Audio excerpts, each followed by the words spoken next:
Sveikos svarstyklės. Na, ateina labai įdomi savaitė, ne vienareikšmė, bet kaip visada, pirmą prašau, spauskite patinka, prenumeruokit kanalą ir, aišku, stebėkite Facebook'e, na, spausdami stebėti, kadangi visų negaliu priimti draugus, kaip žinia, tik 5000, tai yra taip kaip yra. Taigi, labai įdomi savaitė, nes ant jūsų laikysis visas pasaulis, būsite kaip Titanas ar kokia kariotidė. Ir teks minkštą galią panaudoti, būtent minkštą galią, nes tas Marso sekstilis su Saule, jis duos jums tokį lėtą, minkštą pergalę arba lėtą, minkštą kovą, kuri atneš vėliau pergalę. Todėl nepergyvenkite, jeigu kažkokie ten pastrigimai yra, žinot, kaip giria kerti, medį kerti, skiedros skraido aplinkui.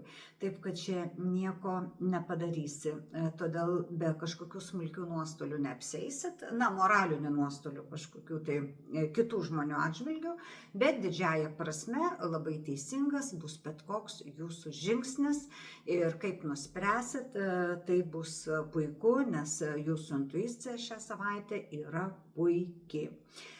Dabar ko nedaryti? Neprašykite paaukštinimo, neprašykite didesnės algos, nesistengkite užimti šią savaitę aukštesnės pozicijos darbe, kadangi šitoj vietoje jums nelabai pasiseks, nes ši yra labiau tokios kovos, balanso savaitė. O jau jeigu norėsite kitų dalykų, tai palaukite naujų metų, kol kas dabar tam nepalankus dalykai. Ir jeigu, aišku, dalyvausite konkurse, irgi būkite labai atsargus, nes jūs galite, pavyzdžiui, gauti atsakymą taip, o po poros savaičių sakyti, atleiskite, nėra finansavimo.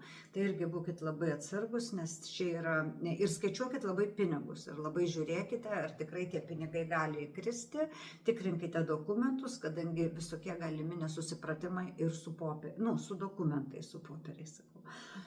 Tai va. Taip pat, jeigu galite išvengti eiti į kažkokias valdiškas įmonės, įstaigas, jeigu nėra būtina, geriau neiti, kadangi vėlgi galite gauti atsakymą taip ir tai nepasitvirtins po kiek laiko, na, gausite leidimą, o po kiek laiko paaiškės, kad jis ar netikras, ar jie anuliavo. Ir lygiai tas pats, jeigu jums šią savaitę pasakys ne, jūs galite susinervinti, pagalvoti, kada jai nepavyko, bet iš tikrųjų po kiek laiko jūs galite gauti priešingą atsakymą. Na, tokia iliuzija, iliuzinė savaitė bendraujant su valdiškais namais, su valdžia. Taigi, mielos svarstyklės, būkite išmintingos, nesinervinkite dėl ko nereikia. Ši savaitė palanki minkštai kovai, taigi ir kovokite, sportuokite, gražinkitės ir jauskitės sveiki ir laimingi. Iki kitos savaitės. Ate.